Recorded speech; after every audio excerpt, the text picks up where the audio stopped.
कलयुग में ईश्वर प्राप्ति का सबसे सरल मार्ग कौन सा है? वैसे तो वेद पुराणों शास्त्रों में अनेक मार्ग बताए गए हैं, जिनमें जप तप ध्यान योग आराधना साधना अनेकों मार्ग हैं, जो शायद कलयुग में करना असंभव सा हो गया है, क्योंकि कलयुग जीव के लिए इतना पर्याप्त समय नहीं मिल पा रहा है कि वे ध्यान साधना और जाप कर सके।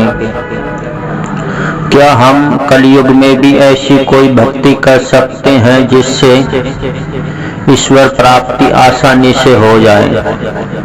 तो इसका सबसे सरल उपाय आज हम आपको एक कहानी के माध्यम से बताएंगे।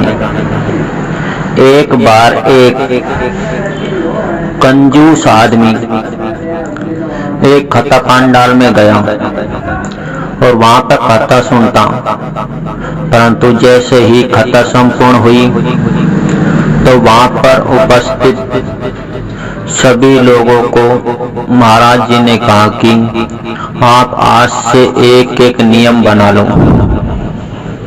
यह सुनकर सभी ने अपना अपना नियम बना लिया, परंतु कंजूस ने कहा कि मुझे नियम बनाने के लिए मेरे पास कुछ भी नहीं है। लोग बागों ने कहा कि इसके पास काफी धन है, परंतु वह फिर भी कहता कि मेरे पास नियम बनाने के लिए कुछ भी नहीं है।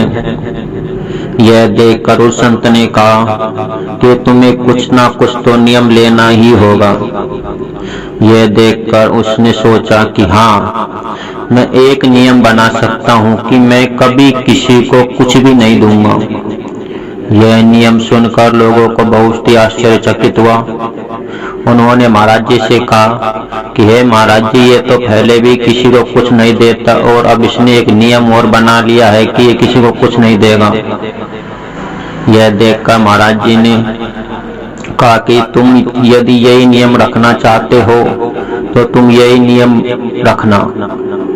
यह नियम रखकर जैसे जैसे वर्ष और महीने गुजरते गए, गांव के लोगों ने एक यात्रा निकालने के लिए एक बस किराए पर ली और उसमें अपने गांव के सभी बड़े बुजुर्गों को हरिद्वार नहाने के लिए भेजने के लिए तैयार करने लगे।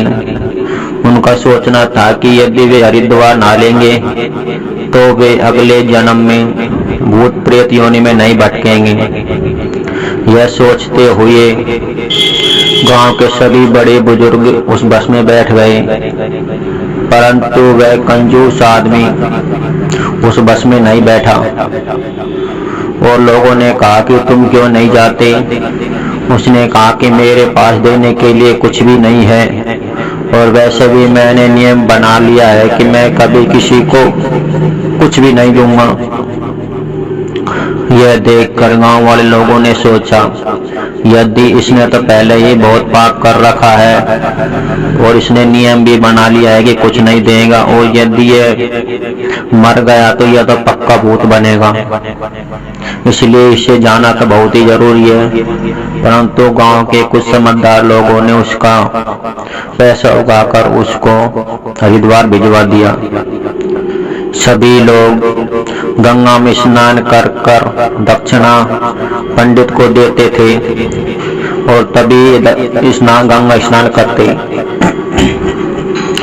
परंतु जैसे ही उस कंजूस आदमी का नंबर आया और वह गंगा में स्नान करने के लिए जाने लगा, तभी वहां के पंडा ने उसे रोक लिया और कहा कि तुम बिना दक्षिणा के गंगा स्नान नहीं कर सकते। उसने कहा, क्या गंगा में नहाने के लिए भी क्या दक्षिणा की जरूरत पड़ती है? पंडित ने कहा हाँ। उसने हठपूर्वक उसे रोक लिया। गांव वालों ने पंडित जी से कहा कि हे पंडित जी, इसने नियम बना रखा है कि यह किसी को कुछ भी नहीं देगा। परंतु पंडित जी ने भी कहा कि यदि इसने नियम बना रखा है कि ये किसी को कुछ नहीं देगा, तो मैंने भी नियम बना रखा है कि मैं बिना दक्षिणा के इसको स्नान नहीं करने दूंगा। यह देखकर गांव वालों ने कहा कि तुम्हारे पास पैसे बहुत है तो तुम देते क्यों नहीं हो। उसने कहा कि मैंने नियम बना रखा है, मैं अपना नियम नहीं तोड़ूंगा।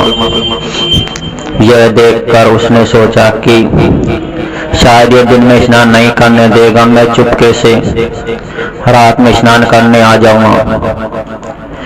जैसे ही रात का समय होता है, सभी पंडित और गांव वाले सो जाते हैं और वह वहां पर रात्रि में स्नान करने के लिए आता है।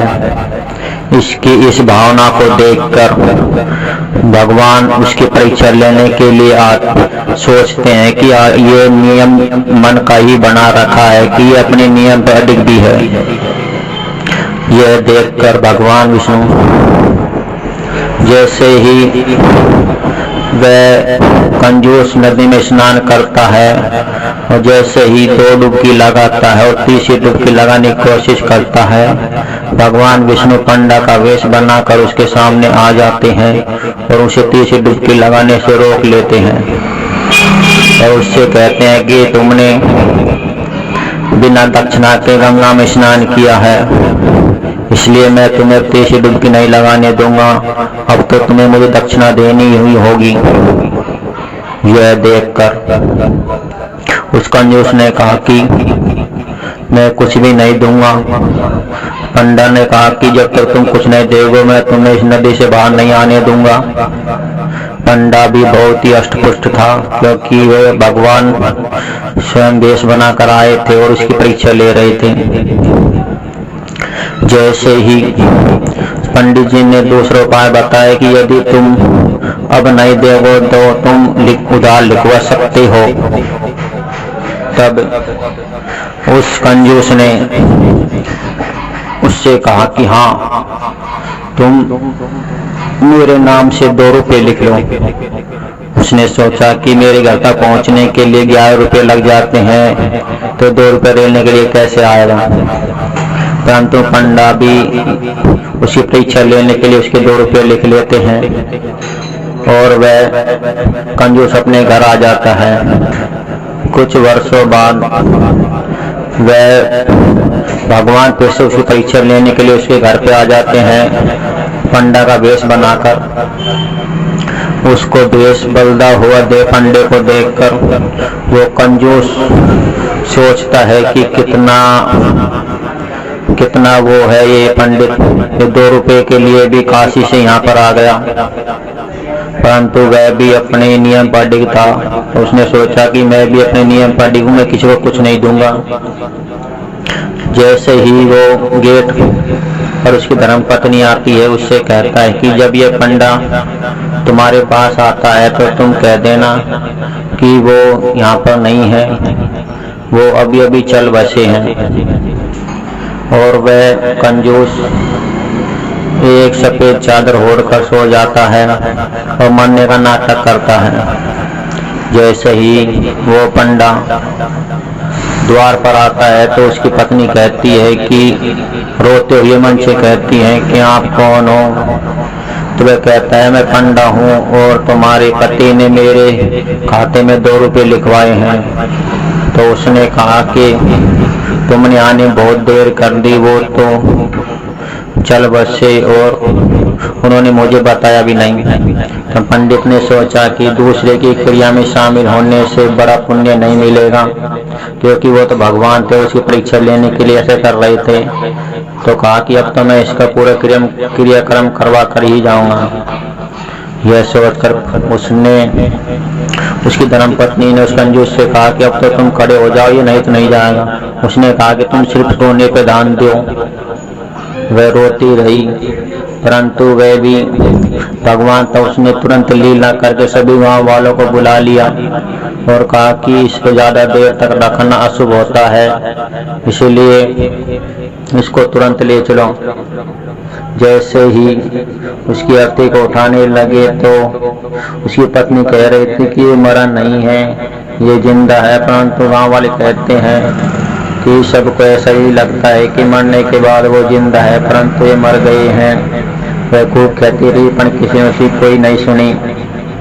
जैसे ही उस पृथ्वी पर रखने लगे तो तभी भगवान कहते हैं उसके कान में कि कह तो तुम मुझे 2 रुपये दे दो, नहीं तो तुम जल जाओगे। उसने कहा कि 2 रुपये तो नहीं दूंगा, चाहे मैं जल जाऊं। जैसे ही उसकी आग लगाई तो भगवान विष्णु को उसके ऊपर दया आ गई और उससे कहा कि हे भक्त, आज मैं तुम्हारे इस नियम से बहुत प्रसन्न हूँ कि तुम अपने नियम पर अडिग हो, और आज तुम्हारे नियम की वजह से ही मैं तुम पर प्रसन्न हूँ। इससे स्पष्ट हो जाता है कि जो मनुष्य यदि अपने जीवन में एक नियम बना ले कि मुझे ये करना है, और यदि वह उसी काम को करता रहे तो एक न एक दिन वही नियम उसे ईश्वर प्राप्ति तक पहुंचा देगा। परंतु उसे अपना नियम मन से करना होगा और उसे संपूर्ण भी करना होगा, जैसे इस कंजूस ने किया है। इसलिए यदि आप जब तक ध्यान नहीं कर सकते तो अपने जीवन में एक नियम अवश्य बना लो, ताकि हमें भी ईश्वर प्राप्ति का मार्ग मिल सके। क्योंकि जब तक हर कोई इंसान नहीं कर सकता, परंतु कम से कम जीवन में एक नियम तो आप अवश्य कर सकते हैं, जिससे आप कह सके कि हमने भी ईश्वर प्राप्ति के लिए एक नियम बना रखा है। इसलिए अपने जीवन में एक ऐसा नियम बनाओ जो आप उसे रोजाना कर सको, चाहे कुछ भी हो जाए, और वो नियम आपका नहीं टूटे। यदि ये वीडियो आपको बढ़िया लगे तो वीडियो को शेयर अवश्य करें और कमेंट में जय श्री राम भी अवश्य लिखें।